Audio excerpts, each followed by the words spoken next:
کہ ایک ہفتے تک اپنا اور اپنے اہل و عیال کا بیمہ، یعنی آپ کی جان، مال و عزت و آبرو آپ اور آپ کے خاندان کی محفوظ ہوگی۔ یہ عمل بھی آقا محی الدین کمیلی خراسانی نے نجات بخش گرفتاران کے اندر لکھا ہے۔ اچھا، یہ والا جو عمل ہے بہرحال یہ کہ جمعے کے دن سے شروع ہوگا، جمعے کو نماز کے بعد۔ اچھا، وہ نماز فجر بھی ہو سکتی ہے، نماز ظہرین بھی ہو سکتی ہے، آپ جمعہ مثلاً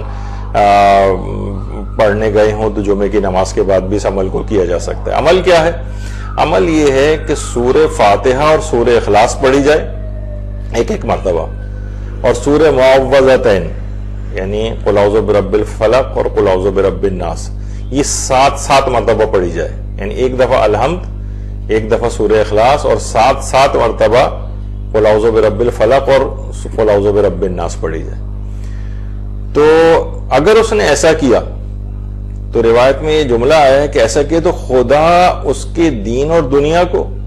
اور اس کے اہل و عیال کی اگلے جمعے تک خود نگہبانی کرے گا، خود، یعنی کسی فرشتے کے ذریعے یا کچھ اور اس طرح سے نہیں ہے، یعنی پروردگار عالم اس کے اور اس کے اہل خانہ کی حفاظت کا، ہر لحاظ سے حفاظت کا، دین و دنیا کے اعتبار سے ہر حفاظت کا، اس کی نگہبانی پروردگار عالم خود کرے گا،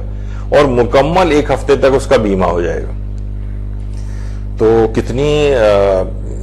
عظمت ہے واقعتاً اس سورے کی کہ ایک ہفتے، اور پھر اس کے بعد ظاہر ہے جب